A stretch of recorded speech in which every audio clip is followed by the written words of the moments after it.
Hello, my friends, and welcome back. I am Andrea Eppolito, a Las Vegas-based wedding planner and event designer, and I am thrilled to be speaking to you today on behalf of Wedding MBA, where we are going to talk about timely and timeless wedding trends. Now, if you are a wedding planner or an event designer and you're playing the long game, which is absolutely what you should be doing, then you want to find a way to incorporate really timeless, elegant, classical wedding trends into your work in a way that feels fresh and modern. I always say that my work is timely and timeless, that it's classic with an edge, but really what I want to encourage you to do is to find classical, timeless elements and then reinterpret them through your lens so that your work has both an eternal feeling, but also one that's incredibly fashion forward, but speaks to you. So we're going to share 10 elements that you should be looking at today. The first is the all-white bridal party. Now, we have seen this with celebrities. We've seen it with the royals, and this is a look that I absolutely love that truly has been around forever. But people will shy away from it sometimes. They'll say, doesn't the bride get lost in all of this? I honestly don't think you do. You look at this photo, incredibly classic, incredibly timeless. The bridesmaids have this kind of gorgeous off-the-shoulder portrait sleeve. They've got this slight bend to the dresses, but you clearly know and can tell immediately who the bride is. This is an example of doing something that is very, very timeless. Now, if you wanted to incorporate this in a way that felt more fashion-forward, let's look at what this bride did. She actually dressed all of her bridesmaids in wedding dresses from Bridal.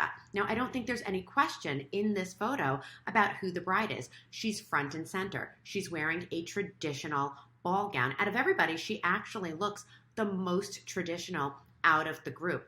But there is a modern twist and element. You can see that one of her bridesmaids all the way off to the side is wearing a beautiful pantsuit, whereas on the exact opposite side, we have a very sexy couture look.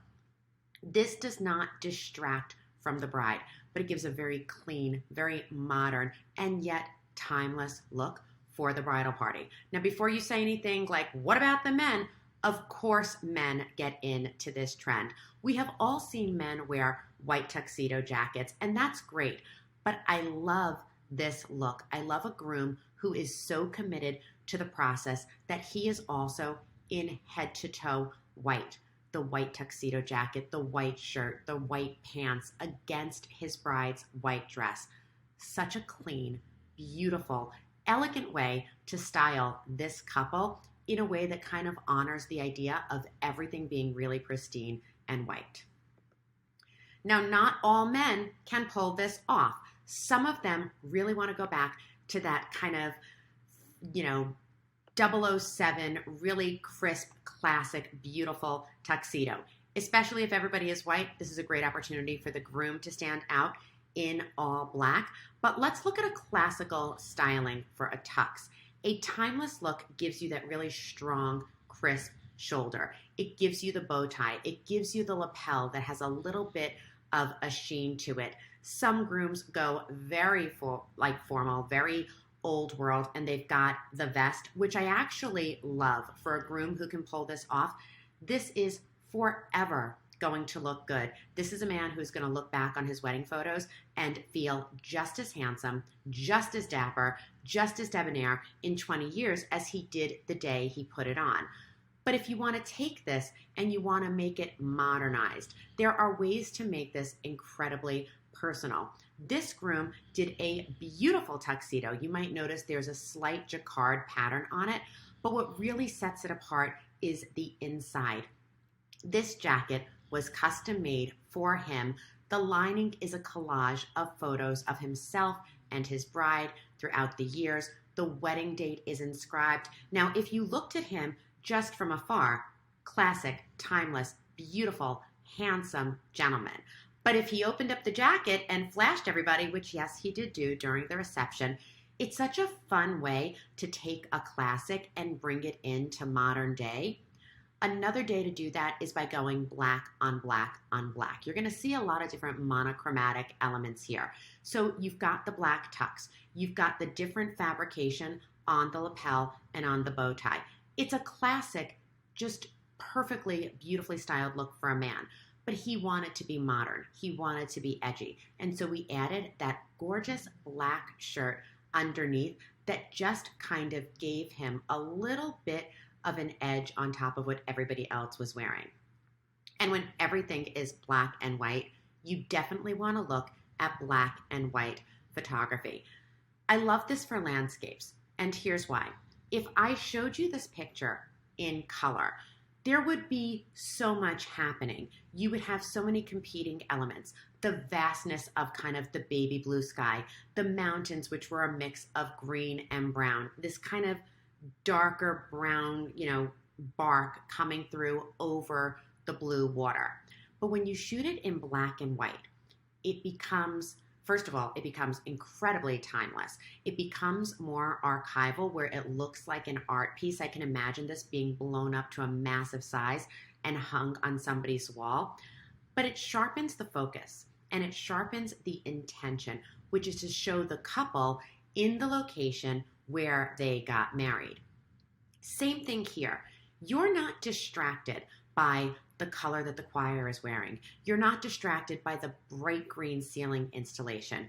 Everything is in a gorgeous gray tone. You've got that one center light coming out, and it's almost the North Star above my couple that is standing there right in the middle of the room.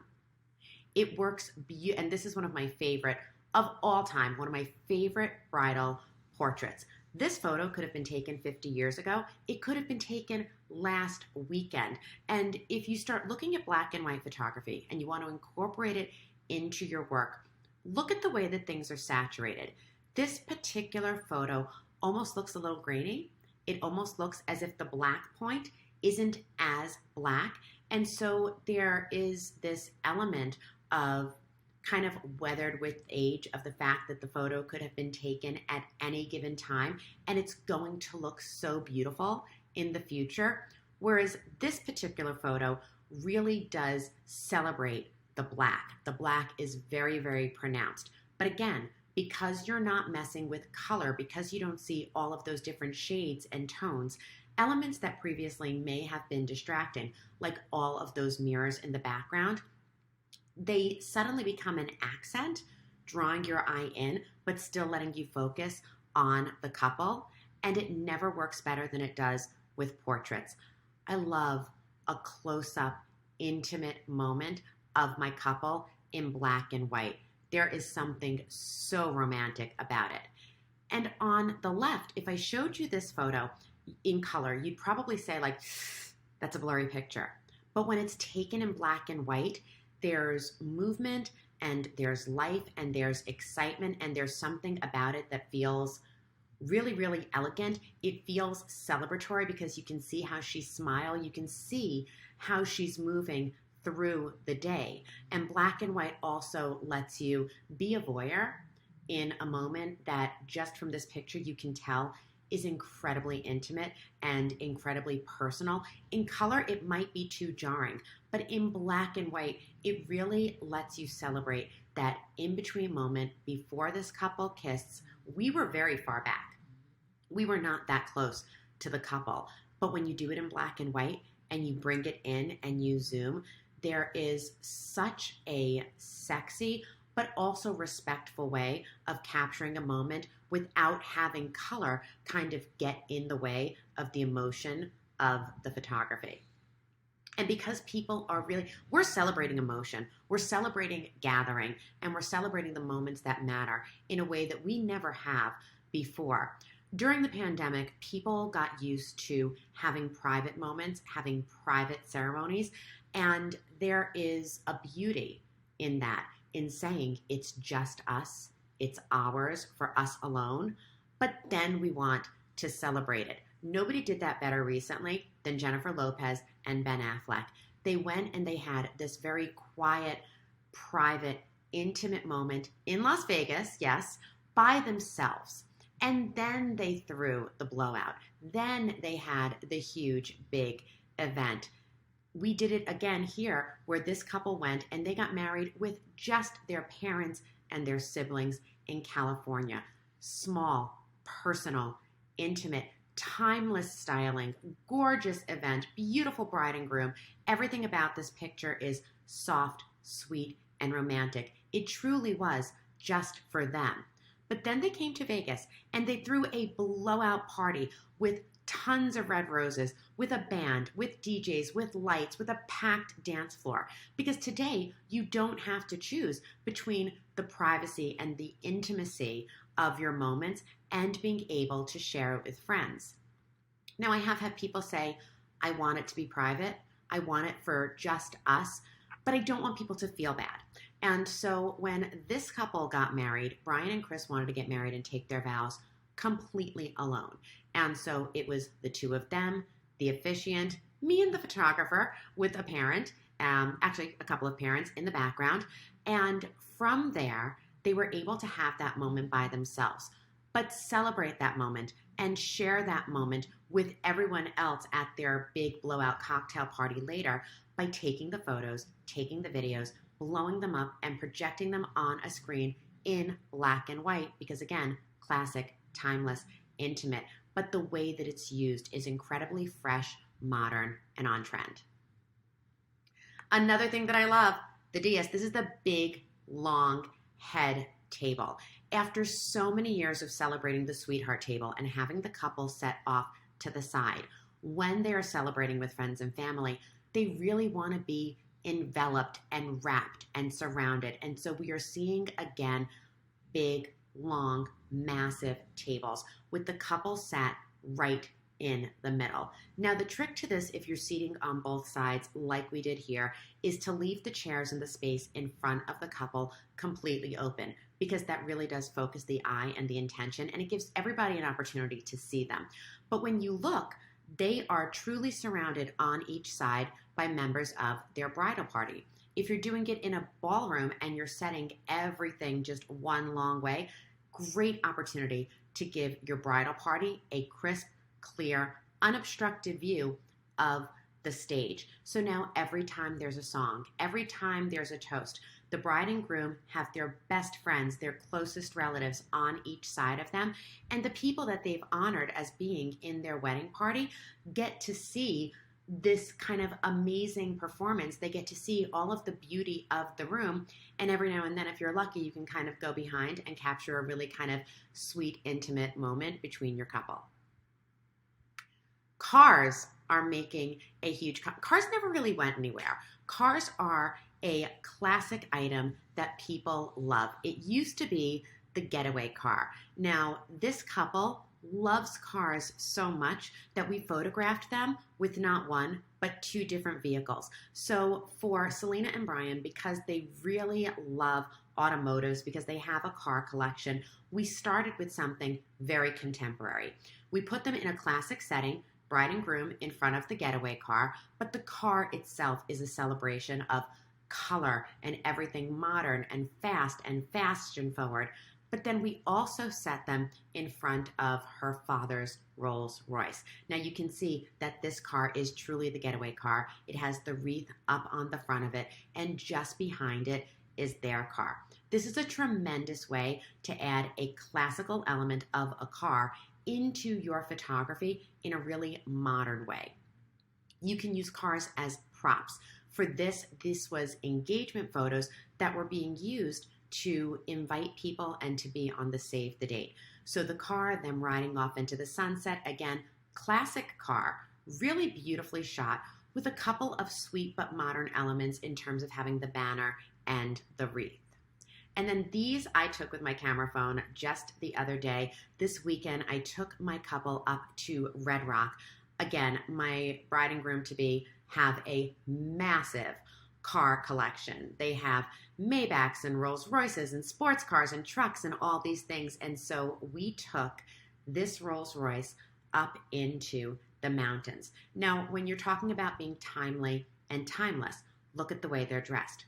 Classically styled, big ball gown, gorgeous black shirt, classic convertible Rolls Royce in an unexpected modern setting of the mountains. This is actually not far from where they live. It's a place that they love to drive. It's personal, it's intentional, and it's going to look good today and tomorrow. So we've done a lot of black and white and tonality. Now I want you to think pink. Now, pink is one of those colors that sometimes people go, isn't it too feminine? Isn't it too girly? Isn't it too Barbie? Pink can be used in so many different ways. You can have a beautiful, soft pink. If you love pink and it is a celebration of all things feminine and romantic, you can color wash pink. Everything in this room was pink. You've got dark pink orchids, you've got the light pink trees, you've got the kind of pink cherry blossoms, you've got pink rose petals. Everything in this room is pink. And so while it is decidedly pink, it's not like jarring. It doesn't jump out at you where you're like, ooh, that's a whole lot. Because just by virtue of the fact that we've color washed it, it softens it a little bit. But if you want the pink to pop, you can play with something much more modern, like an ombre tone. So all the way off to the side, with the light, it almost looks white, but that is the softest pink blush that then bleeds into baby pink, that then gives you a brighter pink. And then as it goes all the way to the side, you have this kind of, really deep, not quite red, but a dark, true fuchsia pink. Pink can be used as an accent on a dessert. You can do it with roses on the top. You can also paint the fondant pink if you just want to give it a little kiss.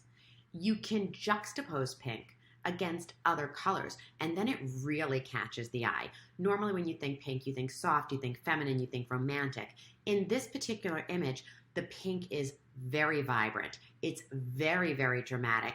It makes a very sexy statement, and this looks so much more highly styled because of the fact that you're mixing unexpected colors. There's an opposite way to mix colors with pink, and you can tell a really beautiful color story that takes you through the shades and the emotions that pink brings. Pink has been a color that people have been drawn to for weddings for many, many years. And if you look at this, we start with the ceremony, and you've got the pink roses hanging from the ceiling. You have a darker pink down along the base that kind of takes you up down the aisle. On the sides, you have various shades of pink because we've draped it so that in some places the pink looks really soft, in some places it looks really bold, in some places it looks really gossamer, and then we've dotted the pink throughout the green, all leading up to the ceremony where the back has been hand painted and marbleized in a pink. This is where you really start seeing the different tones, the different textures. Some of these small garden roses have like a really dark, deep pink center, whereas some of them are much more open. They're much softer. It creates a texture in a way that does look couture, so that when you open up the entire room, the color story and the architectural elements that you're able to bring in, this is a much more modern interpretation than the original pink, where we had the pink orchids and everything was so pink.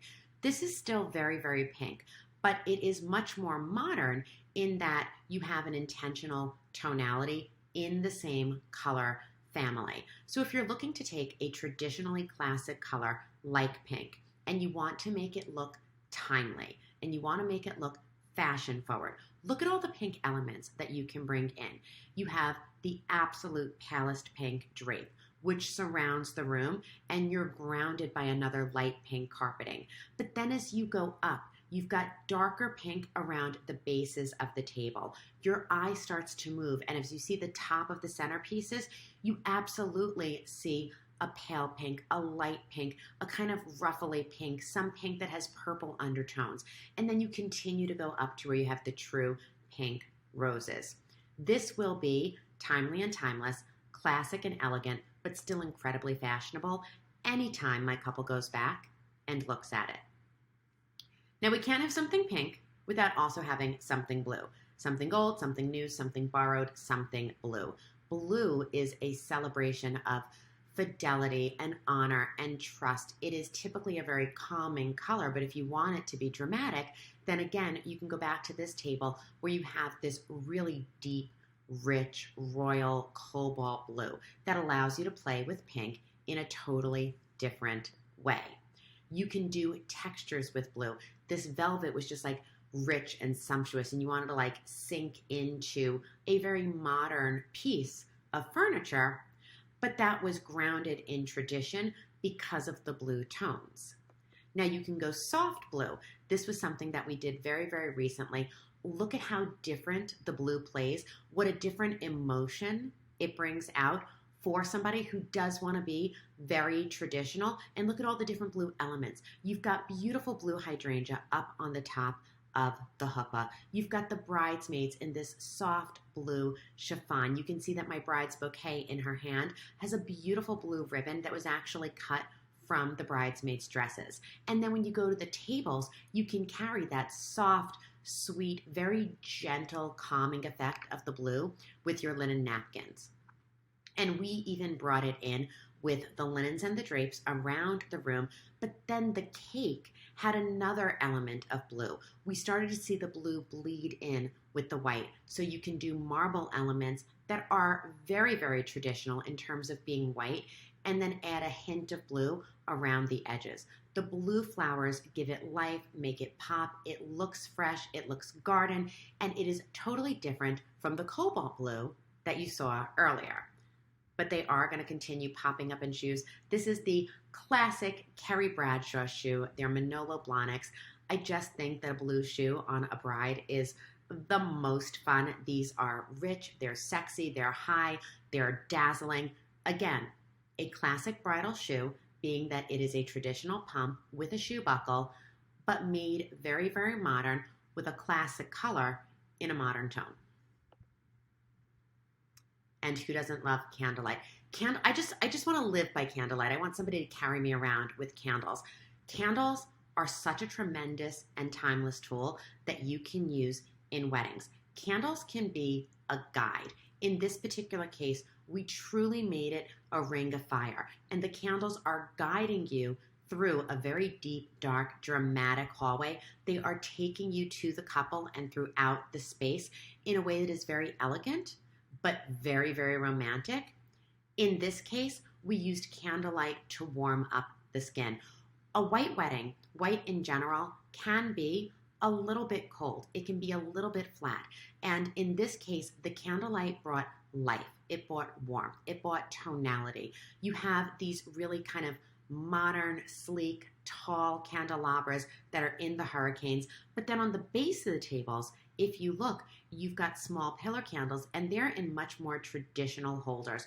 Cut glass, gold rim, really just kind of make your eye move up and down, and the couple is lit so beautifully. You can use candles when it's bright, especially in a ceremony, because when the candle itself is so white, when the room is so white, when everything is crystal, the candles just allow the glass to dance in a really magical way. This itself is a beautiful, classic, timeless setup that is styled to look good and to evoke a sense of eternal love, a sense of eternal white, a sense of everything is moving and expanding and it just kind of goes on forever. But then we took it into the reception and we took those aisle markers and those pew pieces and we put them in front of the stage, and now the candlelight is fashionable. Now the candlelight has energy. Now it's modern and sexy, and it's used in a totally different way. So you can use candles in a ceremony. You can use them in a cocktail reception. You can use them in a band setup and entertainment. You can use them to guide you. Candlelight is not going anywhere anytime. It looks absolutely gorgeous and stunning when everything is blacked out, in which case it does look very warm, but you are going to see candles over and over again forever. You're going to see them to punch up color and to bring a really grounding sense when everything is so deep and dark, to be the light in the room. And I just don't think that we're ever going to see a time where they're not used, because weddings are a family affair. You want everyone to look beautiful. You want everyone to feel warmth. And when you're bringing people together and you are building up your bridal party, now more than ever, people really want to be surrounded by their loved ones. You are not going to see a whole lot of one or two bridesmaids and groomsmen. You are going to see massive celebrations, massive wedding parties where we're going to be incorporating cousins. We're going to be incorporating siblings. We're going to be incorporating babies and children, because we are back to gathering in a way that says, you are the people in the world that I absolutely love the most. I want to be surrounded by people who have borne witness to my entire life and who are going to be a part of my journey in the future. And when you do that with siblings, with cousins, with kids, there is such a familial sense. It goes back to why we started having weddings in the first place, because we really are growing a new family. We really are bringing people together in a way that they haven't been brought together before. And we are creating one unit. And so it does only feel right and timeless and yet modern to have siblings, cousins, and very often the couple's children all together. And so these, my friends, are the 10 ways that you can incorporate very, very timeless, very classical elements into your weddings in a way that look fresh and modern. So let's do a quick review. You can do an all-white bridal party. You can dress your groom and the men in highly tailored tuxedos. Black and white portraits and photography are classic, beautiful, romantic, artistic. You can do the wedding itself very privately and very intimately, and then throw a huge gala to celebrate with everybody that you love. You can set up one long head table that truly surrounds the couple with the people that they love the most and creates a really beautiful visual in the room. You can have classic car moments, whether that's for the engagement, the save the dates, or for the getaway. You can think pink and bring in a really soft, beautiful color that you can leverage very dramatically and very couturely, or you can go back to the blue and you can do something that is either really deep and dark and sexy and dramatic, or you can be soft and you can celebrate the calming effect of the blue color tone. But no matter what you do, always make sure that you bring in lots of candlelight, because it makes everyone look beautiful and it celebrates life and love and fire and passion and movement. And above all else, make it a family fair. My name is Andrea Eppolito. I am here with you today celebrating life, luxury, and above all else, love. I hope these 10 timeless and timely wedding trends do inspire you as you move into 2023 and beyond. I can't wait to see what you do with it.